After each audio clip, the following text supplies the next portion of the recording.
Ayun, good day sa lahat. So, meron na naman tayong helmet dito na itatalakay syempre para sa inyo. So, magko-compare lang tayo ng dalawang helmet, no? So, same sila ng brand pero iba naman yung kanilang mga code name and yung mga design dito or mga nakalagay dito sa kanilang helmet. Syempre, kung ano yung nafe-feel natin, kung ano yung thoughts natin dito or personal thoughts dito sa dalawang klaseng modular type helmet. So, take note. Same sila na modular type pero magkaiba yung kanilang mga design and then yung looks nila outside and yung mga paddings nila ay iba din. So same sila modular, same sila na merong spoiler sa likod and then same din sila na dual visor, no? Or dalawa yung visor dito sa harap and then yung inner visor na tinatawag din sa loob. So ayan, tignan nyo muna. Ayan, para makita nyo. Ayan. So, ito yung SEC Pilot and then yung SEC Horizon. Take note, ito po yung version 1 na SEC Pilot. Ito po ay SEC Horizon na I think version 2 or version 3 kasi meron na siya magandang graphics. Yung version 1 kasi nito ay plain lang din. Kagaya ng SEC Pilot na to, na version 1 ay plain lang. And then may design na pa-S na ganyan. So, ayan, dahil isa silang mga modular type. So, buksan natin muna. Yung first, siyempre yung SEC Horizon. Ayan. Ayan, yung makikita natin sa kanyang loob. Ito yung kanyang switch. Ayan. Switch ng kanyang visor sa loob or inner visor ay ito sa gilid. Ayan. Tingnan nyo. Yan yung sa loob niya. Sa paddings naman, napaka ganda. Or kung hindi nyo pa napanood yung past video natin na tungkol sa SEC Horizon Mac, or basta yun yung kapareho nito na helmet ay na-review na natin. So kung hindi pa, sige itatalakay natin ng madalian kung anong meron dito. So dalawa yung visor, intercom ready, may emergency pull dito. So siya lang ata nakita ko na modular na merong emergency pull dito. Ayan, kung nakikita nyo sa camera natin, ito yung emergency pull. So mostly nakikita ko to sa mga full face pero ngayon sa SEC Horizon meron na siyang emergency pull dito. So intercom ready, may visor na din may spoiler na din siya na minimal dito sa likod pero napakalapad na. So ayan, bolt type or screw type yung kanyang spoiler. Yung iba kasi kagaya ng SEC Revolt na V3 ay parang ano lang siya, adhesive lang siya, pero ito may mga lock siya dito kapag nilagay. So pag binili mo to, meron na siyang nakalagay na spoiler sa likod and then screw type dito or Phillips screw yung gagamitin dito. And then ang kinagandahan nito sa kanyang stock na visor, ayan, buksan muna natin dito sa harap. Medyo natin usog natin yung ating camera. Ayan, yan yung itsura niya kapag tinaas. And then syempre tataas natin yung kanyang visor, no, or inner visor. Ayan, kapag tinaas, yan yung look niya. And then yung na-notice ko sa lahat ng SEC Horizon na nirelease ng SEC ay meron na sila ditong anti-fog sticker na nakalagay na mismo dito sa kanilang visor, no. So take note, yung freebies nito na clear visor meron din na anti-fog na sticker na nakalagay na mismo sa visor. So hindi ka na mahihirapan or hindi ka na bibili ng isang anti-fog sticker na para ilalapat dito or gagamitin or ilalagay mo sa iyong visor, no. So ito ready na siya, anti-fog ready na din kasi nga may anti-fog nakalagay dito. And then pin lock ready. Ayan, makikita naka-screw type po yung kanyang pin lock ready kung gusto niyo yung lagyan ng peel off na sticker, yung ginalagay dito sa labas ng visor sa hatap, yung parang kapag nadumihan, ipipeel off mo lang, may another layer pa siya na available. So bibili ka pa nun at ilalagay mo dito and then i-screw mo lang dito sa kanyang visor. So take note again, yung clear niya na visor na free ay mayroon din na anti-fog na stickers na nakapaloob na. And then dito meron siyang goma na siguro para siyempre hindi pasukan ng tubig or hindi madaling pasukan ng tubig. And then ganun din dito sa itaas. So parang double wool yung tawag dito na goma dito sa itaas. So napakaganda. Sa foam naman ay napakasulit na ng foam. Buksan natin ulit yung kanyang nga pala, before naman makalimutan, yung kanyang minimalist or yung parang may konting lock dito sa kanyang visor ay napaka ganda nito kasi nakakatulong to para hindi madaling mataas yung kanyang visor kapag nagha-high speed or mahangin sa habang nagra-ride, no? So ayan, close natin yan. Ayan, so pag narinig nyo yun, nakalock na yung visor. So kapag itinaas naman natin, may pinipindot na dito sa gitna sa mga hindi nakaalam. Ayan, para itaas. And then meron siyang lock dito kapag tinaas. So yan yung, again, yan yung kanyang foam, intercom ready talaga. Ito may nice space dito. And then sa mga foam naman, yung mafe-feel ko dito, kung i-compare natin siya sa ibang brand na same price, napaka-smooth na sa halagang 3,000 plus.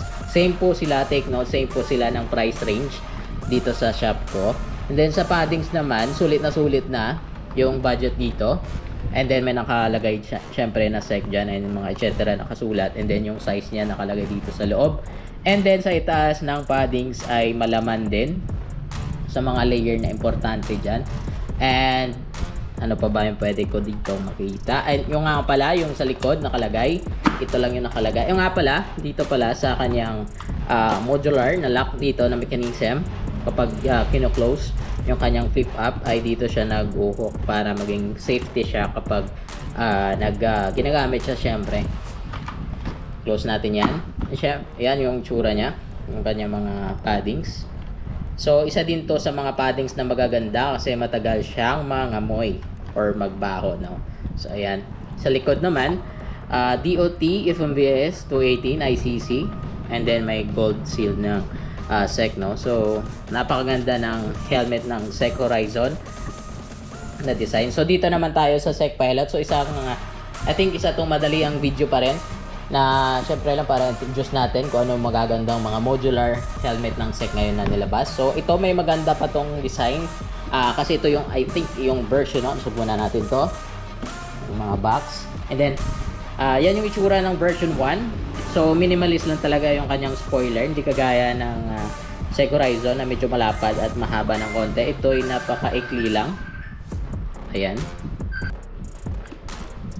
So ayan yung looks niya.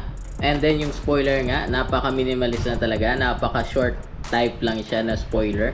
Pero yung design sa may itaas na bahagi ng helmet, parang may kanal dito or ano nga ba tawag dito sa mga, parang may winglet siya. Or kung napanood yung past video natin, nasabi ko dito na parang may winglet yung kanyang design ng kanyang spoiler sa likod, no? So ayan, may nakalagay DOT, ICC, and then size medium po yung available dito, yung SEC Pilot na glossy type.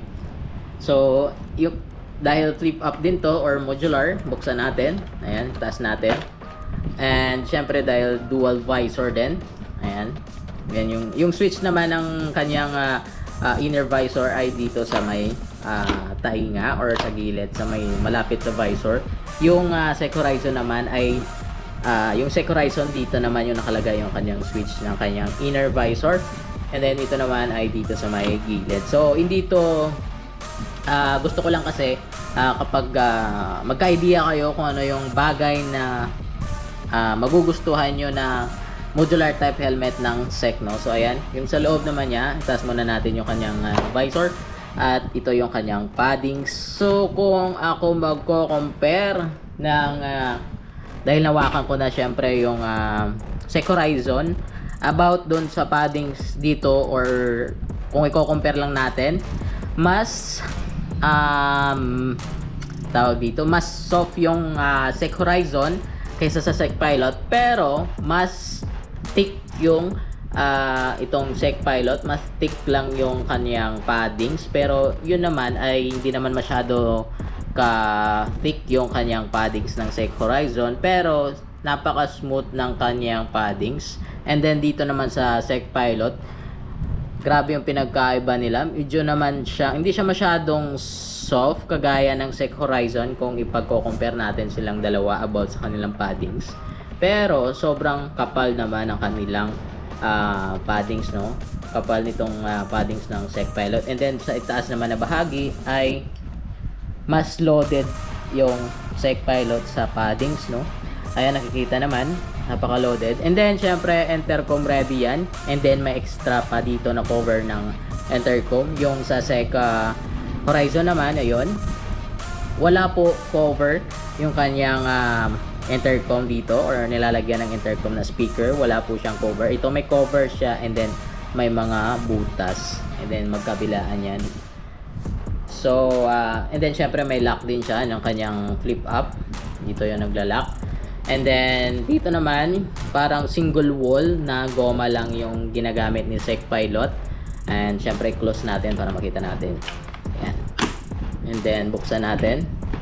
So yung sa harap naman yung kanyang visor ay wala po siyang minimal lock. Hindi kagaya ng Sek Horizon, meron siyang minimal lock dito. So itong Sek Pilot ay wala po siya. So sa nagtatanong kung eyeglass ready ba to, hindi lang ako sure kasi hindi naman nakalagay kung eyeglass ready. Pero I think pwede naman.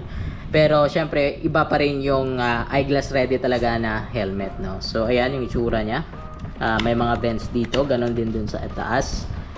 And sa kanyang look, so may pinagkaiba talaga sila about sa mga paddings kung i-compare natin sa Sek Horizon.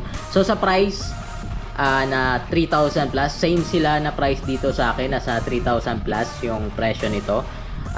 Dito naman sa kanyang visor, wala po siyang nakalagay na anti-fog kapag binili mo. So mag-order ka pa at lalagay mo pa dyan, lalagyan mo pa yung visor. So doon sa Sek Horizon ay lahat na hinahanap mo parang nandun na sa kanya.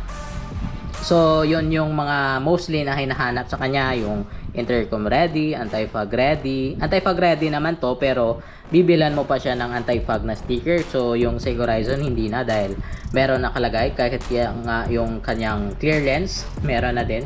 And dito sa kanyang Pilot naman ay wala. And then maganda naman yung kahit wala siyang anti-fog na nakalagay dito, yung visor naman na nakalagay sa stock ng Sek Pilot na visor ay napakaganda na, parang silver. Ayan, kung nakikita nyo, nagme-mirror siya. And then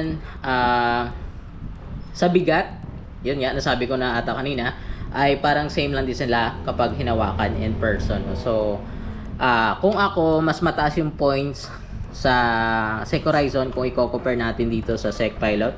Para sa akin, mas mataas yung puntos ng Sek Horizon. Kung ako papipiliin, syempre doon tayo sa lahat-lahat na nandun sa kanya ay pwede nating makita, or yung mga hinahanap natin na katangian sa isang modular type helmet ay nandun na sa Sek Horizon. So wala akong bias dito kung ano yung nakikita ko, kung ano yung feel ko, and then kung ano yung kagandahan syempre, or ano, kung hindi maganda or maganda naman ay syempre sinasabi natin. So wala namang problema dito sa Sek Pilot. Yun nga lang, mas upgraded si Sek Horizon. So sa lahat na talaga na mga helmet, merong mas maganda and meron lang na maganda. So sa price, same din sila nga, sinabi ko na kanina. And then sa stitching naman, meron siyang brown dito na stitching, yung Sek Pilot.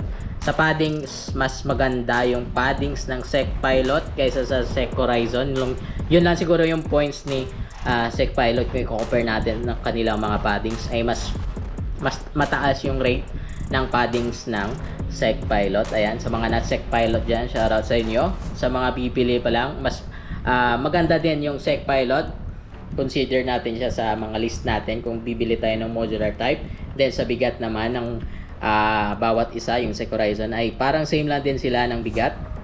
Mostly naman sa mga modular, maliban lang sa mga carbon fiber na mga modular type, ay syempre mabigat mostly ang lahat na modular na mga entry level na mga brand, no? So yun lang siguro sa video na to. At least nalaman nyo kung ano yung mas gusto nyo or ano yung pipiliin nyo sa dalawang gantong helmet na same na modular.